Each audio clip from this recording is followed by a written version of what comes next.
Demonstrasi itu anak turunan demokrasi. Masalahnya bukan di demonstrasinya. Di mana masalahnya? Demokrasi. Demokrasi ini menyuruh orang demonstrasi. Dan kita tahu dalam agama kita harus jaga kedamaian. Kita gak boleh gangguin orang.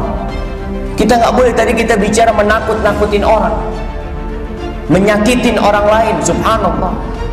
Tidak dari rakyat, tidak dari pejabat, sama aja, nggak boleh nyakitin orang lain. Iya, kita ingin menyampaikan aspirasi apa? Aspirasi, ide. Dalam Islam ya, kita nggak boleh membiarkan kemungkaran terjadi. Cuma caranya bagaimana? Kalau dalam demokrasi caranya demonstrasi. Kalau dalam Islam caranya menasehati. Datang nih, siapa yang melakukan kesalahan? Oh fulan, jabat ini kayaknya nggak benar. Kalau kita bicara Islam sebagai seorang muslim, maka kita akan cari cara bagaimana menjumpai dia. Karena ujung-ujungnya demonstrasi nanti apa? Ya ketemu juga sama yang di demo tadi. Oh, dikasih apa? Kasih ruang untuk bertemu, untuk ngobrol, untuk menyampaikan aspirasi. Cuma karena sistemnya demokrasi, keluarnya demonstrasi. Sedangkan kita nggak pakai demonstrasi, langsung menasehati. Itu yang dianjurkan dalam Islam. Berangkat, datang siapa? Namanya rektornya yang bermasalah. Ya datang. Utusan dari BEM umpamanya. Dari siapa ingin bertemu dengan rektor, silahkan untuk menyampaikan aspirasi tersebut tanpa menggunakan hal-hal yang tadi. Cuma Anda sampaikan tadi, karena memang sistem demokrasi, keluarnya demonstrasi. Kalau kita bicara agama kita sebagai seorang muslim, nggak ada demonstrasi. Kemungkaran terjadi, kita harus merubah dan mengingkari. Iya, man ra'a minkum munkaran, nggak boleh diam antum. Lihat kemungkaran terjadi, kita harus rubah kemungkaran tersebut. Tapi caranya bagaimana? Caranya falyakhulu bihi, cari waktu yang tepat. Lobby-lobby gimana untuk ketemu ini itu, memberikan nasihat. Tugas kita hanya menasehatin, memberi informasi. Dia mau nggak mau itu urusannya sama Allah Azza wa Jalla. Seperti itu. Kalau dikatakan apakah demonstrasi sumber dicabutnya keamanan? Demonstrasi jamaah, demokrasinya ini yang bermasalah. Ketika kita bicarakan, karena secara hukum boleh nggak demonstrasi secara hukum negara? Diperbolehkan, bahkan itu menjadi salah satu tadi turunan dari demokrasi tersebut. Maka Anda rasa kita harus belajar agama kita, ngerti nih gimana Islam buat yang muslim. Yang non muslim ya kita aja. Kita disuruh mengajak mereka untuk masuk Islam. Nah, dan di Islam ini ada kedamaian. Di sini ada ketentraman. Apa hukum demo? Apa sebabnya orang-orang demo kepada presiden? Gak puas. Dia demo karena gak puas. Cuman itu doang kok cengeng. Ingat ikhwan, antum baca sejarah fitnatu khalqil Quran di zaman Imam Ahmad bin Hanbal. Fitnah orang-orang kaum muslimin dipaksa semuanya untuk mengatakan Al-Quran adalah makhluk. Siapa yang tidak mengatakan Al-Quran adalah makhluk akan kami penjara, bahkan kami bunuh. Semua ahlus sunnah wal jamaah dipaksa hari itu. Dan orang-orang pun terpaksa mengucapkan Al-Quran adalah makhluk, tapi hati dia mengingkari. Kecuali Imam Ahmad bin Hanbal. Ditangkap, dicambuk. Antum pernah dicambuk sama presiden? Gak pernah kita dicambuk sama presiden kita. Kita pernah diambil harta oleh presiden kita? Gak pernah. Presiden kita dolim sama dalam hal apa? Mungkin dia nggak adil, itu wajar karena masyarakat kita juga nggak adil. Yang antum lihat sekarang pemimpin antum itulah cerminan antum sendiri. Kita menginginkan pemimpin kita adil, pemimpin kita tidak berbuat curang. Berapa banyak mahasiswi dan mahasiswa yang nyontek ketika ujian? Antum nyontek pengen pemimpin yang adil, salah. Ketika antum nyontek, pemimpin antum akan nyontek. Ketika antum curang dalam ujian, pemimpin antum akan curang kepada antum. Jadi kenapa antum demo? Yang adalah kita memperbaiki diri kita, membenahi diri kita. Jangan sampai keadaan itu lebih buruk daripada setelahnya. Berapa banyak mahasiswa-mahasiswa yang nyontek ketika ketika ujian. Toh dia mengharapkan untuk pemimpin yang adil. Yang angkat pemimpin siapa? Yang nyontek tadi, yang nyuri tadi, yang nyontek, yang kerjasama tadi yang angkat pemimpin. Bagaimana pemimpin kita mau jujur? Bagaimana pemimpin kita mau adil kalau antum yang angkat pemimpinnya? Sekarang kita kenapa demo? Kenapa kita protes? Jujur ketika anda lihat orang-orang demo itu benci kalian sama. Bukan anda benci kepada orang Islam, tapi anda benci dengan perilaku mereka demo. Ingat Imam Mujahid ketika menafsirkan ayat doa orang-orang mukmin, waja'alna lil muttaqina imama, dan jadikanlah untuk kami Allah pemimpin-pemimpin yang bertakwa di antara kami. Apa kata Imam Mujahid? Kalian tidak akan mendapatkan pemimpin yang bertakwa illa antasluka maslakal muttaqin, kecuali kalian berpedoman sebagaimana pedoman orang-orang yang bertakwa, baru kalian akan mendapatkan pemimpin yang bertakwa. Sampai-sampai para ulama kita mengatakan apa? Kalau seandainya, dengar baik-baik ini perkataan, bukan perkataan aneh, perkataan para ulama. Kalau seandainya cambuk yang digunakan untuk memukul Imam Ahmad itu dipukulkan ke onta, pasti onta itu akan mati. Siapa di antara antum pernah dicambuk seperti itu? Itu babak belur ini semua Imam Ahmad ini. Ulama yang punya jutaan umat, yang punya jutaan pengikut. Sampai muridnya ketika melihat tadi itu mengatakan apa? Wahai Imam Ahmad, kalau seandainya kau memerintahkan kami untuk bunuh dia, kami akan bunuh dia. Bukan sekedar demo. Orang-orang dulu lebih berani daripada kita. Kalau seandainya kau mengatakan kepada kami, wahai Imam, untuk menghunuskan pedang untuk kami berontak, kami akan memberontak kepadanya. Apa kata Imam Ahmad bin Hanbal? Kalian harus sabar dan taat kepada pemimpin kalian. Kita belum ada apa-apanya, belum seberapa cobaan yang ada.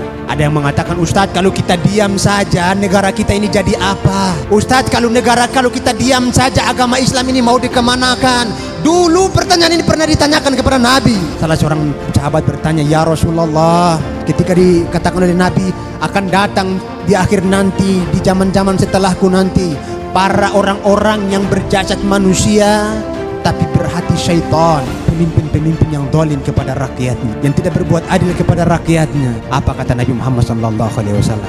Nabi tidak mengatakan kepada dia, kalau kau diam saja agamamu nanti mau dikemanakan. Tapi Nabi berpesan kepadanya. Apa kata Nabi? Isma' wa tuti'. Ketika ditanya, ya Rasulullah, apa yang harus kami lakukan wahai Nabi? Ketika kita melihat keadaan seperti ini, apa kata Nabi? Engkau harus dengar dan taat kepada pemimpin. Taat kepada pemimpin kita. Salah seorang ketika kami masih kuliah, salah seorang dosen kami, tidak perlu kita sebutkan nama beliau, beliau membandingkan antara Presiden Soeharto, kemudian Presiden Mursi, Presiden Mesir, kemudian juga Bashar Assad. Beliau mengatakan, kalau antum lihat dari 3 presiden ini, presiden yang paling sayang dengan rakyatnya adalah Soeharto. Yang paling sayang dengan rakyatnya itu siapa? Soeharto. Ketika terjadi kudeta, itu banyak militer yang masih senang sama dia. Kalau hari itu dia mempertahankan jabatannya sebagaimana jabatannya Mursi mempertahankan jabatannya, habis semuanya itu masyarakat yang ada di lapangan Merdeka, ditembak mati semuanya. Kalau dia suruh waktu itu, tapi karena dia sayang kepada kaum muslimin, dia rela mengundurkan diri. Bila diturunkan tuh mau menghilangkan apa? Korupsi. Tapi semakin baik nggak korupsinya, semakin buruk. Makanya benarlah kata Syekhul Islam Ibnu Taimiyah ketika membahas masalah ini, beliau mengatakan, tidaklah satu pemimpin pun dikudeta, melainkan pemimpin setelahnya jauh lebih buruk daripada pemimpin yang dikudeta. Tidaklah satu pun pemimpin dikudeta, antum harus pasang telinga baik-baik. Tidaklah satu pun pemimpin dikudeta, melainkan akan datang pemimpin setelahnya jauh lebih buruk daripada pemimpin yang dikudeta. Betul apa yang dikatakan oleh ulama kita. Ulama kita mengukur dengan ilmu, bukan mengukur dengan perasaan. Sehingga ulama kita sekelas Imam Ahmad bin Hanbal, apa kata dia? Kalian harus bersabar. Bersabar itu jauh lebih baik daripada kalian memberontak. Demo hendaklah jangan antum ikuti. Ketika antum didemo oleh masyarakat satu RT, antum malu nggak kira-kira? Antum malu kan? Ini pemimpin kita didemo, yang namanya dikenal oleh semua orang, dipermalukan di hadapan masyarakat, belum di kalangan masyarakat. Apakah layak seperti itu kita sebagai agama Islam? Apakah layak seperti itu kita sebagai umat Islam? Apakah layak seperti itu kita sebagai umat yang beradab, umat yang berakhlak, umat yang berperadaban? Tidak ada solusi kecuali kita harus bersabar. Tidak ada jalan yang lebih selamat kecuali mengamalkan wasiat Nabi. Isma' wa tuti'. Wa in daraba dhahraka wa akhadha malak. Engkau tetap dengar kepada pemimpinmu dan taat kepada pemimpinmu, meskipun dia memukul pundakmu dan mengambil hartamu. Allah jadikan penguasa yang buruk bagi rakyat yang buruk. Sebagaimana Allah jadikan penguasa yang baik bagi rakyat yang memiliki kesadaran yang baik. Dikarenakan tidaklah mungkin segerombolan tikus dipimpin seekor singa, tak mungkin. Sebagaimana tak mungkin segerombolan singa dipimpin seekor tikus, mustahil ya akhi. Allah jadikan pemimpin dan penguasa yang ada sebagai cerminan mental rakyatnya. Buruk rakyat tersebut, maka hanya akan muncul pemimpin-pemimpin yang buruk pada mereka. Maka jangan salahkan pemimpinmu, salahkan dirimu. Ali bin Abi Thalib radhiyallahu anhu dikritisi, dia yang berada di akhir masa Khulafaur Rasyidin. Para sahabat sudah banyak yang meninggal dan muncul golongan-golongan baru yang tidak mengalami didikan Rasul sallallahu alaihi wasallam. Dia dikritisi, ya Imam, malil fitan istatharat fi zamanik wa lam taku fi zamani Umar. Wahai Imam, kenapa fitnah-fitnah pemberontakan banyak terjadi pada zamanmu? Dulu zaman Umar tidak terjadi. Oke? Ali pun menjawab dengan jeniusnya radhiyallahu anhu. Lianna Umar kana waliyan ala mithli wa ana walin ala mithlik. Ketika Umar memimpin, rakyatnya adalah manusia sepertiku dengan kualitas diri sepertiku. Tapi ketika aku yang memimpin, rakyatnya adalah manusia sepertimu. Ajibnya. Abdul Malik ibn Marwan ibn Yazid ibn Muawiyah ibn Abi Sufyan radhiyallahu anhu, salah seorang khulafa Bani Umayyah, dikeluhkan oleh rakyatnya, rakyat yang hanya bisa mengeluh. Kami ingin kau adil, kami ingin kau bertakwa. Dia kumpulkan rakyatnya. Kemudian dia berkata kepada rakyatnya, aturiduna an nakuna lakum mithla Abi Bakar wa Umar. Apakah kalian mau kami jadi berlaku kepada kalian sebagaimana Abu Bakar dan Umar, yakni adil dan bertakwa sebagaimana Abu Bakar dan Umar? Kalian maunya demikian? Rakyat bilang, tentu kami ingin kau adil, kau bertakwa. Bisanya kan mengeluh doang rakyat. Kemudian dia berkata, Abdul Malik ibn Marwan rahimahullah berkata, fakunu lana mithla rijali Abi Bakar wa Umar. Maka jadilah kalian bagi kami sebagaimana rakyatnya Abu Bakar dan Umar, para sahabat. Tingkatkan kualitas diri kalian sehingga sama seperti para sahabat, sehingga pantaslah aku jadi pemimpin para sahabat. Itu baru adil. Maka perbaikan sebuah kaum demi Allah bukan dengan mengkritisi pemimpin, menjatuhkan pemimpin, merebut kursi kepemimpinan. Tidak, demi Allah. Perbaikan sebuah kaum hanya dengan tasfiyah dan tarbiyah.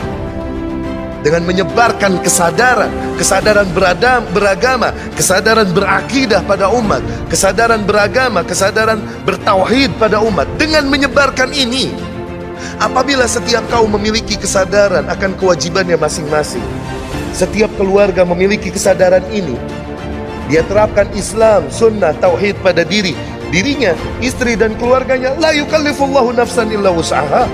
Allah tak membebani manusia di luar kemampuan. Allah tak wajibkan kita menerapkan syariat Islam di negeri kita. Susah. Di luar kemampuan. Allah hanya wajibkan kita yang bisa kita lakukan, yaitu apa? Terapkan syariat pada dirimu, istrimu dan anakmu. Qu anfusakum wa ahlikum nara. Apabila setiap individu memiliki kesadaran ini, maka dengan sendirinya terbentuk komunitas yang baik. Dengan sendirinya terbentuk kaum yang baik. Dengan sendirinya akan muncul pemimpin-pemimpin yang baik, berangkat dari kaum yang memiliki kesadaran yang baik. Itu perbaikan. Bukan dengan berkecimpung, masuk ke kobangan najis politik, berebutan suara. Demi Allah, bukan.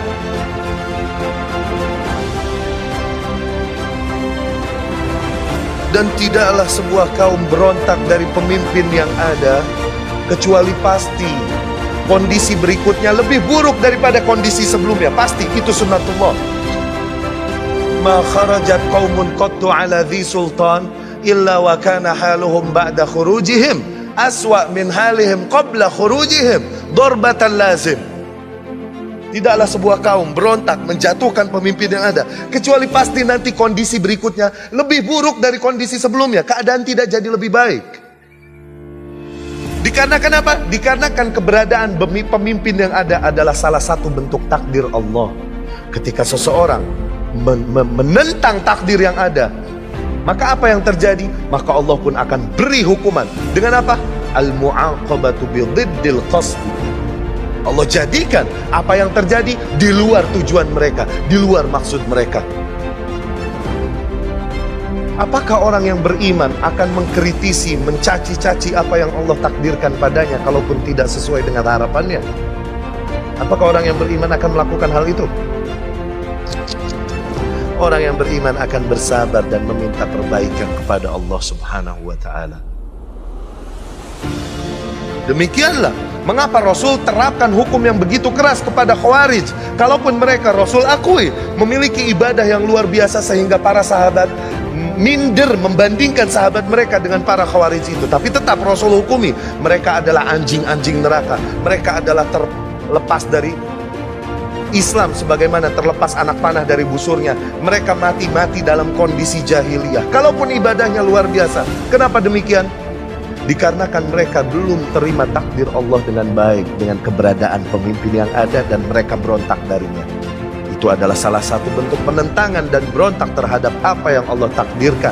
Itu bentuk kekufuran. Sebesar apapun amalan seorang hamba, apabila keimanannya kepada takdir masih rusak, maka semua amal solehnya hangus di sisi Allah Subhanahu wa ta'ala. Semoga apa yang kami sampaikan dapat difahami. Semoga apa yang kami sampaikan dapat menumbuhkan cinta kita sama-sama kepada Nabi SAW. Ketahuilah bahwa mencintainya bukanlah dengan merayakan ulang tahunnya. Demi Allah, mencintainya bukan juga dengan merayakan apa-apa yang bukan diajarkannya. Demi Allah, mencintainya adalah dengan mencari apa yang memang diajarkannya dan terapkan itu di dalam kehidupan kita sehari-hari. Itu bentuk cinta yang hakiki.